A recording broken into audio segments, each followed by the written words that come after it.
العالمين والصلاة والسلام على عبده ورسوله محمد وعلى آله وأصحابه أجمعين. Barcha maqtovdan Alloh taologa natijada Payg'ambarimiz Muhammad sallallohu alayhi va sallamga, uning sahobalariga, tabi'inlarga, ularning yo'lida davom etuvchilarga Alloh taoloning rahmatlari bo'lsin. Assalomu alaykum va rahmatullohi va barakatuh. Bugungi kunda biz televizordan, internetdan, shuning vaqtda turli gazeta, jurnallardan ma'lumotlar ko'ramiz, ma'lumotlar o'qiymiz, tinglaymiz, qaraymiz. Ham mana qayvaqt shunday ayanchli, qizg'anishli voqealar bilan o'zin musulmon deb sanagan kishilar bir nindi g'ayibsiz Olarga bir nindi beylanish qilmagan kishilarni shortlatdilar, ularni o'ldirdilar, mashinalar bilan tortdilar, unda pichoqlar qo'zdilar, ham boshqa vahshiyliklar ishlaydilar. Ham mana bu voqealarga qarata bizning qarashimiz bo'lar, durust qarashimiz bo'lar. Chunki biz jamiyatda yashaymiz.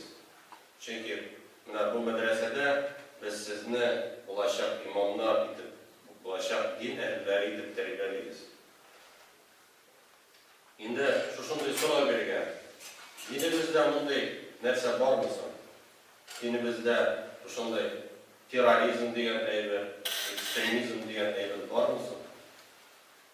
Payg'ambarimiz Muhammad sallallohu alayhi va sallam bunday narsalarni ishlaganmi? Esa sahobalar, ulug' olimlar bunday narsalar bilan shug'ullanganlar. Agarda endi islom tarixiga ko'z solsak, ham umuman bizning tariximizga ko'z solsak, biz bunday narsalarni topmaymiz. Payg'ambar alayhissalomda, uning sahobalarida, uning yo'lini davom etuvchilarida bunday vahshiyliklarni ishlamaganlar. Demak, jamoat dinimizda ekstremizm, terrorizm degan narsa yo'qdir. Agarda kim ishlaykan, buni o'zini musulmon deb ko'rsatishga tirishib, albatta bu dindan tug'ildi. Chunki birinchidan islom degan so'zga to'xtalib ketdik. Dinimizning ismi islom. Agarda uning ma'nosini e'tibor etsak, islom jamoat Alloh taolaga bo'ysunishni, tinchlikni, imonlikni anglatadi, salomatlikni anglatadi. Bu endi bu so'zlarga tugul, chindan da ma'noga ega bo'lgan so'zlar. Endi Alloh taolo butun kishilarga elchi etib, rasul etib Payg'ambarimiz Muhammad alayhissalomni jibargan. Onun jibarilish maqsadi to'g'risida Alloh taolo Qur'onda bunday deb aytgan: "A'udhu billahi minash shaytonir rojim. Wa ma arsalnaka illa rahmatan lil alamin." Ey Muhammad alayhissalom, biz seni g'alamlarga rahmat uchungina jibardik degan. Ya'ni Payg'ambarimiz Muhammad alayhissalomning payg'ambar bo'lib jibarilish maqsadi u Alloh taolaning rahmatidir. U Allohning rahmatini yetkazgan deyishdi. U marhamatli ham shafqatli bo'ladi. Ham umuman bizga Alloh taolo shunday kishini payg'ambar etib jibargan Muhammad alayhissalomni o bek ko'rkam xulqli bo'lgan. Ham endi o'zi da aytgan: "Innama bu'ittu li utimmama makarim al-akhlaq." degan. Chinnatda men ko'rkam xulqlarni komil qilish uchun, tamom qilish uchungina jibarildim degan. Ya'ni tub maqsad jamoat ko'rkam xulqqa ega bo'lish. Ham Payg'ambarimiz alayhissalom o'z chindan da bek ko'rkam xulqli bo'lgan. Endi Aysha onamiz onun xulqi to'g'risida kana xuluquhul Qur'on degan. Onun xulqi Qur'on edi degan. Ya'ni u to'liqsincha Qur'on bo'yicha yashagan. Qur'onni turmushga oshirgan. Ham bizga da onun kerak bo'larga tirishlar kerak. U bizning uchun o'rnak ham misol. Nendidir o'zini musulmon deb aytib Kışkırıp yürüyen kişiler misal tügül alar. Alar bizge bir nindide örnek de tügül, misal da tügül.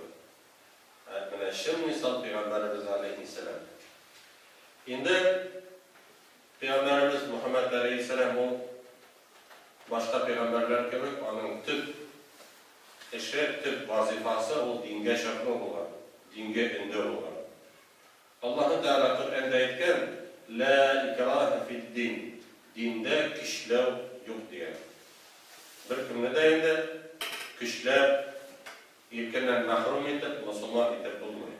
Allah-u Teala onun kumununa saldıyken imanını, o dinge kiler, hidayette basar. Yok iken yok. Şunun için de bizden talep edilgen narsa kişilerini dinge şakırı, dinge indi. Allah-u Teala etken فَمَا شَاءَ فَلْيُؤْمِنْ وَمَا شَاءَ فَلْيَكْفُرْ. Dilegen kişi iman getirsin. Dilegen kişi de iman getirmişe kafir olsun diye. Elbette dinimizde bozukluk işlev, başkalarına zulümlük itip tıyılgandır. Allah-u Teala Kur'an'da bulaydı buyurgan إن الله يأمر بالعدل والإحسان وإيتاء ذي القربى وينهى عن الفحشاء والمنكر والبغي. Şunlukta Allah Teala gadillik hem izgilik ve yakın kardeşlerine haklarını verir bilen emir eder. Hem yine Allah Teala bozuk ve fahiş haram işlerden, kişilerine zulümlük itürden tıyar. Elbette biz cemiyette yaşayız. Kişiler arasında nindidir haller, konfliktler gelip çıkmadan mümkün. Buna bu vakitte nerse işler gelsin. Çünkü eğer de biz konfliktler dürüst edip şişe almalıyken bu vakitte konflikt olunca düşmanlaşığa varıp ciddi, oralarının üzülüğüne varıp ciddi, hatta indi kişiye nindidir zarar fikirine, onun ömrüne kulsuzluğa da varıp ciddi o ihtimal. Allah-u Teala etken Kur'an'da İdfâ billetihi ahsen. Yavuzlukka izgilik bilen cevap verdi. Yani eğer de bizge kimlidir, nindidir kişi, neşarlık işlese, zulümlük kılsa, yavuzluk işlese, bizge onun gibi cevap verir, hayırlı tügüldür. Sabır edin hayırlara, tüzüm hayırlara. Eğer de biz tüzsek, sabır etsek nerse bulan? Allah-u Teala etken فَإِذَا الَّذ۪ي بَيْنَكَ وَبَيْنَهُ عَدَاوَةٌ كَأَنَّهُ وَلِيٌّ حَلِيمٌ. Şu vakitte senin bilen düşmanlaşışı edem, yakın, şefkatli dostun gibi bulardı. Yani seni yaratmayan kişi, sana düşman olan kişi, eğer de sabır ettiğinken, onun naşarlığına karata tüzdün iken, naşarlığına yakşılık bilen katardığınken bu vakitte bu kişi inşallah senin dostun bulup gider. Şulaydır, aralar yakşırar, münasebetler yakşırar, kişiler arasında düşmanlık biter, mehabbet, birbirine ihtiram var. Şimdi, eğer de Peygamberimiz Aleyhisselam'ın misalına karasak, o elbette indi kişilerini gafu itabilen, kişiler bilen matur muamele etken, kişiler bilen merhametli olan. Allah-u Teala etken فَبِمَا رَحْمَةٍ مِّنَ اللّٰهِ لِنْتَ لَهُمْ وَلَوْ كُنْتَ فَضًّا غَلِيظَ الْقَلْبِ لَانفَضُّوا مِنْ حَوْلِكَ فَاعْفُ عَنْهُمْ وَاسْتَغْفِرْ لَهُمْ وَشَاوِرْهُمْ فِي الْأَمْرِ فَإِذَا عَزَمْتَ فَتَوَكَّلْ عَلَى اللّٰهِ إِنَّ اللّٰهَ يُحِبُّ الْمُتَوَكِّلِينَ. Ey Muhammed Aleyhisselam, Allah'ın rahmeti bilen sin ümmetine şefkatli oldun. Eğer katı kumullu olsan, elbette Allah senin dilenden koşarlar idi. Onlarda sahabelerine karata merhametli ol. Allah için Allah'tan yardımlarını sorar. Hem onlar bilen işlerinde keyneşleş. Hem elbette Peygamberimiz Aleyhisselam merhametli olan. O kişilerini gafu itabilen. Eğer de Peygamberimizin sirasına, durmuş yoluna ihtibar etsek, Müslüman askeri Mekke'ni alar. Müslüman askeri Mekke'ye girer. Hem aynı Mekke'de Peygamberimiz Muhammed Aleyhisselam'ı cebirletken ona zulümlük kılgan bir çok kişiler yaşayan var. Onlar seçmediyorsun. Onlardan kuş algan mı? Peygamberimiz Aleyhisselam onlarla merhametlik ko'rsatgan. Merhametlik ko'rsatgan kuş almagan. Hem etken İdhebu fe entumut tulaqa diyor. Bu arada siz irekli diyor. Demek bunda kuruna Peygamberimiz Aleyhisselam'ın merhameti, onun nindi şefkatli bulganı. Bu indi tarihi vakıa. Hem eğer de indi İslam diyen sözünün asılına da ihtibar etsek, bunda indi Esselam diyen söz yatar. İslam hem Esselam diyen söz o bir tamam. Esselam indi o imanlıkını, tanışlıkını, selametlikini anlatar. Biz indi selam veririz birbirimizge. Esselamu aleyküm diye bekleriz. Sina selametlik telim diyen anlatar. Selametlik, imanlık, tanışlık diyen telim diyen anlatar. Esselam diyen söz oluşluk vakitte Allah'ın ismi bulup durar. Selam verirken elbette Allah Teala'nın iske alırız. Selam verip namazlarımızı tamamlarız. Demek biz Müslümanlar şuşağa umutulurlar deyişimiz. Kişilerge imanlıkını, tanışlıkını taratırlar, selametlik taratırlar.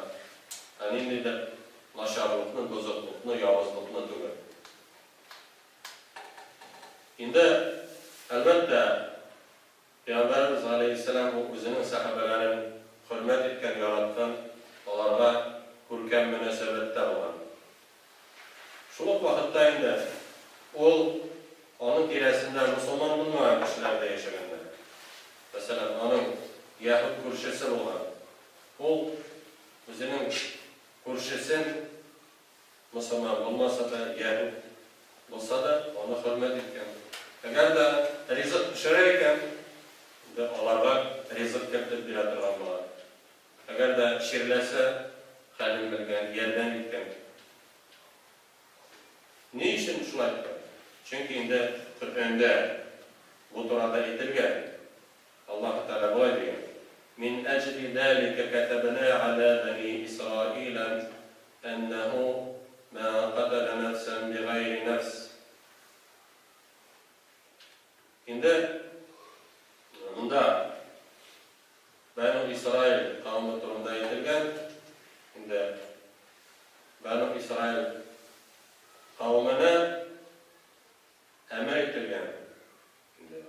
Allah da onlardan onların misalında bir kişini eğer de utireyken bir adam o bütün kişileri utirgen gibi olur. Bir kişinin terildeyken de o bütün kişilerini terilgen gibi sağlıkta erişir. Elbette İslam dininde kişilerge zulümlük kılıp tıyılgandır. Akilesince kişilerge yerden etti o indi izge zor, Allah izge iş kurup sanırlar. Şunun için de Peygamberimiz Aleyhisselam Kur'an boyunca yaşayan. Kur'an'ı durmuşta aşaran. Şunun için de Müslüman bulmayan kişilerge de izgilik ko'rsatgan. Hem Allah-u Teala aytgan Kur'an'da yana La yenhâkumullahu anillezîne lem yuqatilukum fid-dîni ve lem yukhrijukum min diyârikum en tebarruhum ve tuqsitu ileyhim innallah yuhibbul muqsitin. Allah sizni kıymaydır, İslam dinine karşı sizinle bilen soğuşmayan ve sizni yurtlarınızdan kovup çıkarmayan kişiler bilen yaxşı muamelede bulundan hem onlarda gadillik kılından sünnette Allah-u Teala gadil buluşlarını suya. Hem biz şuşa cemiyette yaşayız. Bizni bütün her vakit Müslümanlarla uğratıp olmayan, Müslüman bulmayan kişilerde çok. Hem şunun için de onlara karata matur muamele kılırlar deyişimiz. Onlar bizge birinin zarar getirmeyen, zulümlük işlemeyen. Hem elbette onlarla Allah-u Teala yaxşılık işlerge çakırgan. Endi aytib ketdik o'tanda kishi bizga zulmlik qilgan vaqtda narsa ishlarga, u vaqtda bizga sabr etirga, tuzirga kerak. Agarda zulmlikqa, nasharlikqa javob bermadi ekan, shuluq narsa bilan u vaqtda unday kishi bizning do'stimizga aylanib ketishadi. Anları Peygamberimiz Aleyhisselam o'zining sahabalarini tarbiyali turgan bo'ladi. Bir hadisinde olaytgan, bir-biringizdan kunlashmagiz, deyani ortiq ko'tarmagiz, bir-biringizga dushmanlik qilmagiz, bir-biringizga ortig'iz bilan burilmagiz, bir-biringizning savdasini buzmagiz, tug'anlarcha Allohning qullari bo'lasiz degan. Ham aytgan, al-muslimu axul muslim la yadlimuhu va la yaxduluhu va la yahqiruhu at-taqwa hahuna degan. Musulmonga tug'an, u ona zulmlik qilmaydi, ona yordamsiz qoldirmaydi, ona kimsitmaydi degan. Taqvolik esa mana bunda u 3 taqir o'zining ko'kragini ko'rsatgan, ya'ni ishora qilgan ko'kragini. O'zining musulmon qardoshini kimsitgan kishiga zarari yetarlik bo'ladi. Musulmondan her narsasi haram. Onun qoni da, moli da, namusi da degan. Endi mana turli dunyoda voqealar da bor, sug'ushlar da bor. Masalan, Suriyada bugungi kunda o'zin musulmon deb sanagan kishilar boshqa musulmonlar bilan sug'ushadi. Qurol tutib, endi biz jihad qilamiz deb Allah'ına qarata qarşı шығады. Hem de Allah özlerin şavrilardır, biz jihad qilamiz, biz din için kurashamiz deydi. Lakin Allah Teala Qur'onda aytgan kishining jonini qul so'zlarga umuman kishining ham endi xususan islom dinida bo'lgan kishilar canına kulsuzluğu haramdır, dayılandır. Peygamberimiz Aleyhisselam aytgan, el-qatil vel-maqtulu fin-nar. O'tiruvchi de hem o'lgan kishi de cehennemde degan. Yani mesela o'zini aytdik, ikki kishi sug'ushadi, ikki musulmon.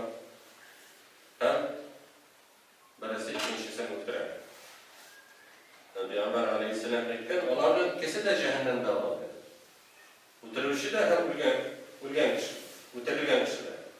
Hamda onlara Peygamberimiz Aleyhisselam anlatgan ne için o'tirilgan kishi cehennemde bo'lacak. Albatta endi anlaşılan o'tirilgan kishi cehennemde bo'ladi deyishmoqda. Chunki u kishining jonini qul so'zdan. Ham anlatgan ne için o'tirilgan kishi cehennemde bo'ladi. Çünkü ol da o'tirgatiladi. Ol da o'tirgatiladi, lakin tegese ustaroq bo'lib chiqqan, sharrak bo'lib chiqqanida, tajribalari bo'lib chiqqan ham ona endi birinchi o'tirgan.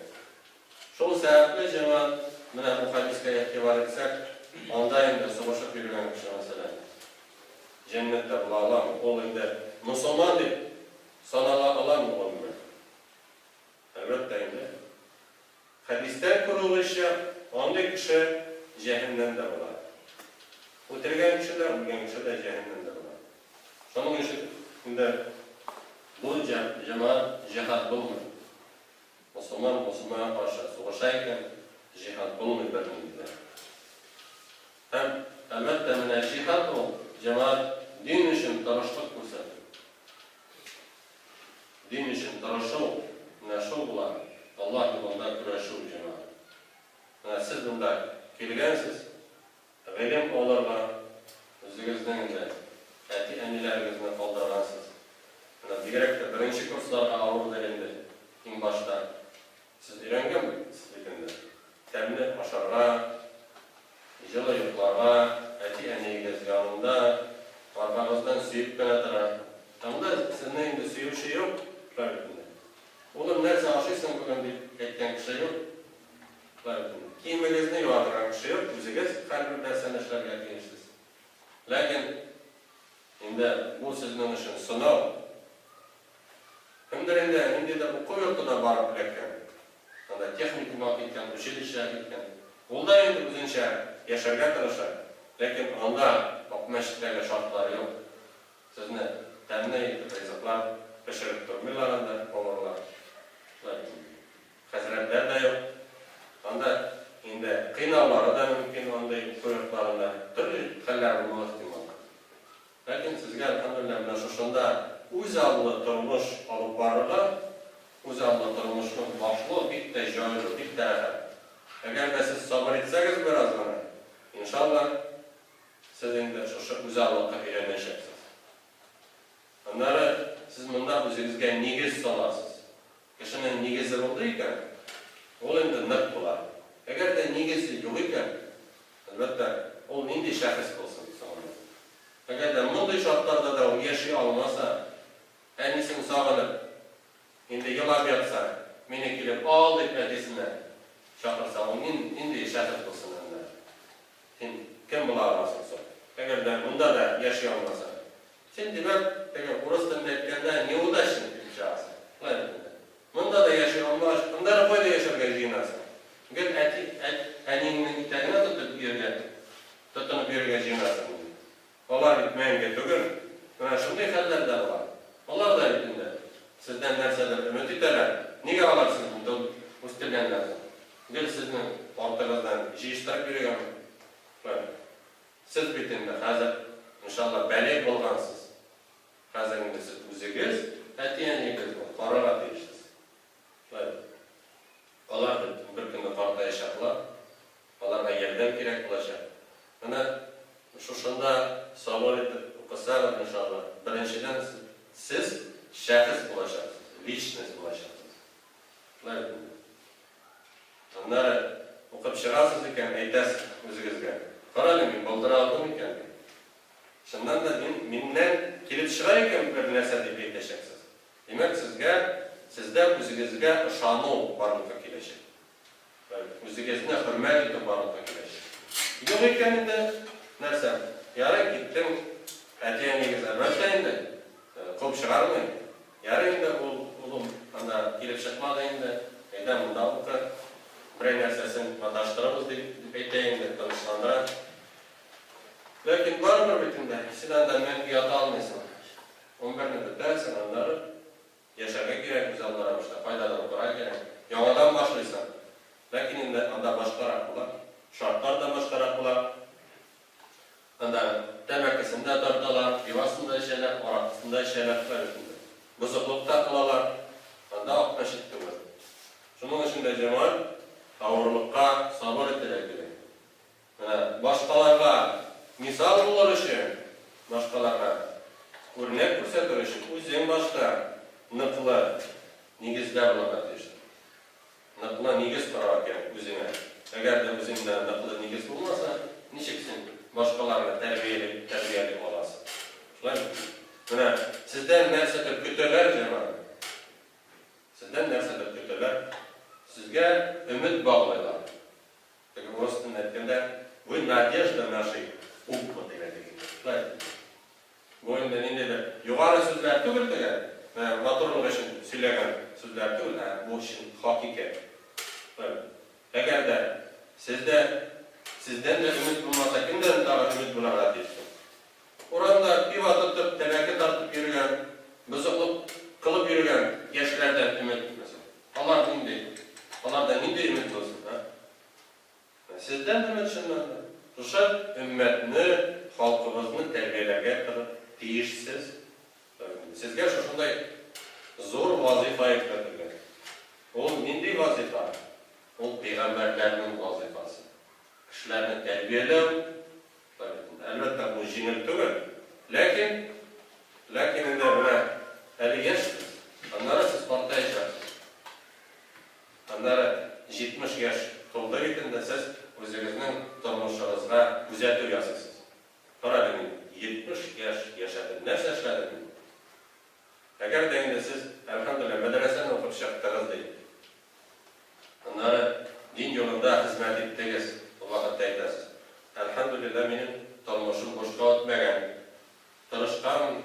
kişilerine de terbiyeledim, ko'p kişilerni tuttum. Hazır endi ahiretga borganda men ümidim bor deydi. Elhamdülillah endi jannatga umidlana olamlar deydi. Agarda endi bir narsani bo'lmasa, sen kirdim, o'qimashga lekin o'qib bitira olmadim, ko'za olmadim, avur deb endi halimdan kela olmaydi endi. Boshdan foydalanib o'zimning aniyimning itagini yamadan borib tutdim, anda borib kirdim. Lekin endi ondan endi sen din yo'lida ketmading endi. Agarda din yo'lida bo'lmasang ekan, kishi adashuvi da ehtimol. Chunki adashuv bitta jingil. Agarda kishi tirishmasa din ishin adashuv mumkin. Adashuv degan narsa, to'g'ri yo'ldan to'yib qolib degan narsa bor tikdi. Dindan yiroq kishilarga xos emas. Dinga yaqin, yomon kelgan kishilarga xos emas. Hatto endi madrasa o'tgan shogirdlar adashuvlar ehtimol. Onday hollar bor. Madrasani bitirib, ondan endi boshqa endi masjidga ko'rinmay boshlaydi. Jumu'a kelmay, ondan endi butunlay yo'qqa chiqadi. Ondan ishlar zarurligini ol ta'mirlasha boshlagan ekan. Tikilayta boshlagan ekan, boyata boshlagan ekan. Ya'ni shusha yamsiz ko'rinishlar ishlaydi. Ya'ni musulmon ishlanib turgan amallar qiladi. Demak, jamoat bizga Alloh taoladan so'roqlar kerak, to'g'ri yo'lni, to'g'ri yo'lda bo'ladi. Biz bunda Fatiha surasini o'qiymiz. Aytadi, "Ihdina siratal mustaqim" deydi. Ya Rabbim, meni to'g'ri yo'lga ko'ndir deb aytadi. Endi yo'lgasin. Kim foydali to'g'ri yo'l? Mana shusha kishilarni bitirib bergan, shartlatib bergan nereden yo'l var? Albatta bu andi yo'l ko'gan. Aytamiz, siratal ladina an'amta alayhim. O'zingning ne'matingni nasib etganlar yo'llar. Ular payg'ambarlar yo'li, sahobalar, to'g'ri yo'ldan boruvchilarning yo'li. Shu yo'lga biz umtilamiz, shu yo'lda bo'lishga tirishamiz. Ana shuningdek bizga jamoat bilan inkimenda deganda shu madrasada tirishib o'qirga kerak, ilm olishga kerak. Narsa u islom, nishi bu islom. Nindi turkumlar var. Buna 3-kursda siz yomon predmet o'qiyapsiz. İslam dininde firqalar diyor. Religiozne tечение İslam diyor. Siz onda bütün olan firqalar turunda bileceksiniz inşallah. Çünkü Müslümanlar türlü. Şimdi qarab turganlar matruk kiyingan sakalı da var. Lakin söyleşe başlasan onun sözleri bütünlüğü yani İslam'dan yarar. Nindidir narsa turunda söyley başlıyor. Kimdedir təhqiqli başlıyor. Tegesi naşar, bunsu naşar deyil. Sen narsa yaşadыңsın o'zing. Senin namazını tekshira boshlaydi. Qo'lingni bilay qo'y, tegilay, tahoratni durust olmading. Narsasi bu.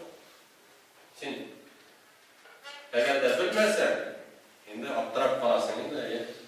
Agarda bilsang, sen endi boshqaroq qolasan. Agar tabib sherlik tushira qaraymi? Şunun gibi paraysa, endi senda bu kishilar. Bu maskan endi menga yaratib matasha deysan. Sen ana shunda diagnoz qo'yasan. Bu nendek turkumda ekan, buni bilan nendek nishib muomala aytirga kerak ekan, anglaysan. Chunki sening 3 yil ilming bor, madrasada o'qiding. Sen endi boshqa ashdan ko'zlar yurmading. Shundan da tarafga o'qiding alhamdulillah. Shundan uchun ilmlaring da bor, anglaysan. Kim narsa ekan, shamolaysan bütün aylarni. Hem seni endi tege bolasha kebib qo'lingdan tutib olib ketib bo'lmaydi. Hayda ketdik deganga sen bormaysan. Sening endi shunda onun bir necha so'zidan so'ng anglaysan. Bu kim ekan, bu narsa tili ekan shunda anglaysan. Ana uchun albatta bilim kerak. Ham albatta bizning tub bo'lishimiz terrorizm degan ayollar yo'q. Agarda kimda kim o'zini musulmon deb aytib, onday narsalarni ishlayotgan, onday narsalarga shoqira ekan, undi ekan, demak, bizda endi shunday vaqtga qizil lampochka yonadish, аварийный сигнализацияны gatır. Qarali bu kishi nimadir kerak bo'lgan narsalar söyleydi. Durust bo'lmagan narsalar haqida bizga söyleydi. Anlatırlar çalışadi. Onun endi tırnağımız onun yanına getirdi ağabey. Hem neşe gitip son dinge şapırlar, dinge neşe gitip indirge. Bizden bir tip boruş o. Dinge indir, dinge şapırlar. Çünkü siz takmışlık vakit şapırlardan sonra inşallah imamlar bulaşacaksınız. İmam indi o nefs yaşıyor. Mecliske varıp tavuk bıtığını aşağı veriyor. O mesela. Allah berişken aşağı veriyor şişirir. Şollar İngilizce. Peki. Tuğsa, isim kuşa, uysa, cenaze okuşunu bilen onun işi biter mi? Elbette. Bu tügül cenab. Tüp düşanı dinge şapıl, dinge indi o. Nişe gitip dinge şapılalar gereksin? Allah Teala bulay diyen kadar Ud'u ila sabili rabbike bil hikmeti vel mev'idetil hasene. Rabbin yoluna hikmet hem yaxşı ve gaz bilen şapıl diyen. Demek, dinge emlegan vakitte hikmet buna batır. Hikmet, o her nerseni özünün uğruna koyun deyip anlatkanlar. Alimler. Her nerseni özünün uğruna koyun. Hem de yaxşı ve gaz. Dürüst etip anlattığım kişilerge hikmet bilen anlattım.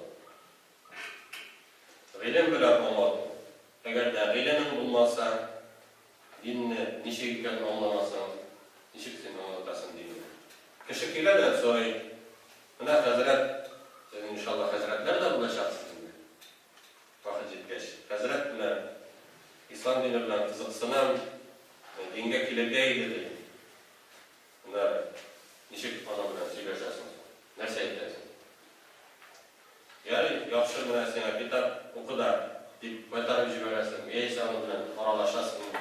Nerse turunda soruyorsun. Nerse ettiresin ondan. Bu emirlerini bizge bilirge gerek. Şolu vakitte yaxşı deresi gerek. Eğer de eyyesinin ilimin var, bilim aldın, lakin kişilerine anlatabilmeysin. Fakat söyleyebilirsin. Bulganını eğitebilirsin. Bu vakitte nişiksin. Jitkerersin. İşara bilen gene kursatip bulmay, şular bütünde. Tımlap gene kursatip bulmay, terbilen ettirek gerek, söylerge gerek. Şuşa nerse bilen bula, dinge şaklı hocama. Şimdi, davat degeni söz o. Bana teki söz bilen söylevgene ama bana faydalı kalmayacağım. Sizden Kur'an'da ötüp gittiğinizde tüvete ki şunda uzun kiyimler ki ötüp gittiğinizde o davat bu. Mesela kilit kekerde geziken şunda kiyimde davat bulan kişiler kurarlar sizin için kiyim geldi. Hem eteler karar bana Hazret bana dinleyim atıp kiyim.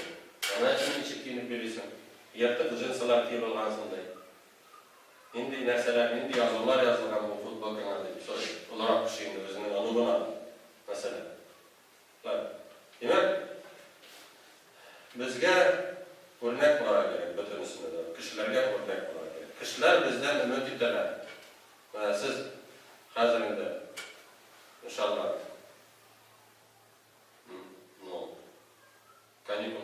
kanikulda paylaşacaksınız bütünde. Birinci semestrine okul bitkenden sonra kanikulda paylaşacaksınız. Onları paylaş deninde sizinle elektrik kişi olmayacaksınız. Malay şalay olmayacaksınız. Oramda yaganlar. Sizde de indiler sınav bilen paylaşıyorlar. Bu nerse etiriyken değil.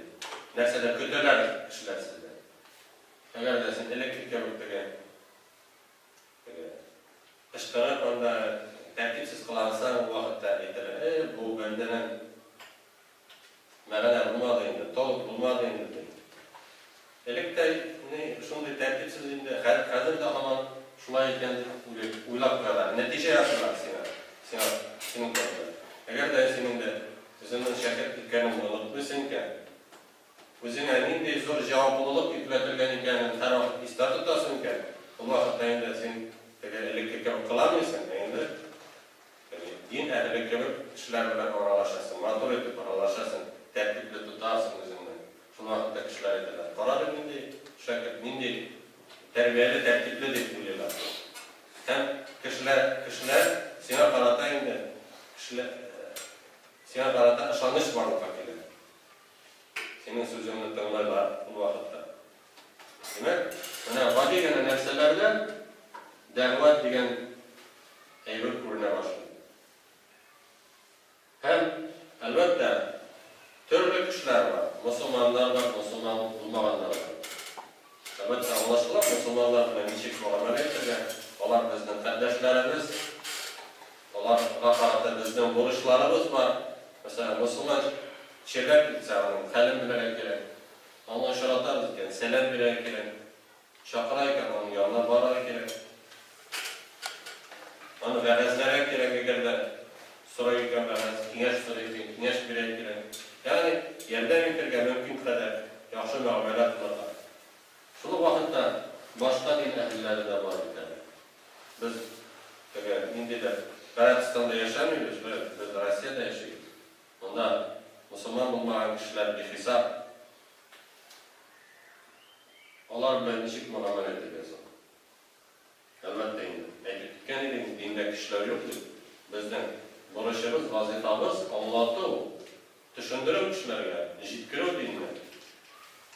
Agarda Alloh taolo ko'ngilni soldi ekan, dinga kelar, islomning nakila yo'q ekan, yo'q. Endi Alloh taolo aytgan-da, lakum dinukum maliyadin. Sizga o'z diningiz, menga o'zimning dinim. Shu vaqtda ularga qarata motor muomala qilamiz. Dinni ko'rsatamiz. Agarda biz bu kafir deb ona bilan qiris so'ylashamiz ekan, bu vaqtda nechta dinga kelsin? O'ylay, qarang, musulmonlarga shular qotdi ekan. Demak, islom dini shunday qotil dindir deb o'ylaydi. Shu vaqtda internetdan turli ma'lumotlar qarang, tinglang, televizordan olar butun narsalarni ko'ra, eshita. Ular seni bilan aralashdi. Demak, ona musulmonlar to'g'rida fikri endi naqlib qo'yadi. Demak, islom dinidan yiroq yurish kerak degan natijasi. Agarda endi sen kelasiz ishni yaxshi muomala qilgan, oshib yuz ko'rsatgan, bu vaqtda ona fikrimiz kerak. Demak, islom diniga qarata qiziqishimiz bor bo'ladi. Har vaqt kishi bilan ishlashganda din to'g'risida so'zlaydiganini anglatmaydi. Anglat, motor muomala qilib, oshib yuz ko'rsatib, shundan boshlanadi. Kontakt degan narsa. Tug'ilganda har bir kishini ko'rdingda, ona din to'g'risida so'zlay boshladi. Keladi esa islom dinini anglatadi. Onlar kişilerini ürkütür desin bütünse, paşa başlılarını. Onlar hatta niye bir kümler beni tımlalıyken? Çünkü sen bütündür olarını bizimle yanına bizlerden şuşlaydı. Gel olar bir ayırını takıl bilen, bir ayırını kavatlı olmuyor. Bu oyunda şuna sizden erkenilerimizde karatada kalırlar. Belki sizden kaybırlarımızın erkenileri eli dinde tügürler. Yani namazda tügürler diye diyeyim. Onlar Müslümanlar, lakin elge vakitte namaz okumuyorlardı. Belki şimdi de şeriatta tayılgan derseler şeyler. Bu indi anlatmaydı. Her vakit onlarga indi de kisatörler yasaktırmak gerekirken, tenkitler gerekirken, bir tenkitler kritika diyen anlatayım. Bu yaram edir. Şu şerefte Allah bilen aralaşırken gerekirken anlatmıyor. Kesinlikle mahrum muamele ettiği Tuğanlar bilen, erkeğinler bilen mahrum muamele ettiği işleriz, sabır ettiği kesinlikle. Sizden receplensinler, aptırasınlar, kararlı nişik olumuz üzgergen, yaxşı yaptı üzgergen. Aptırasınlar, hem şu vakitte indi. Allah sizden bilen gururlana başlar. Buna benim ulam değil, akmaşıkta okuyor. O bana şuşlay deyip etti. Onlar o tekrar İslam dingekiler namazla basa, razasında tutar başlar. Lakin siz indi gel, ama faratta değil, kırıs muamele kırsetseniz, ne şekilde yapıyorsun? Elbette indi Peygamberimiz Aleyhisselam onda mesajlamayan. O bizden ülken halkı bilen din yaşatırlar.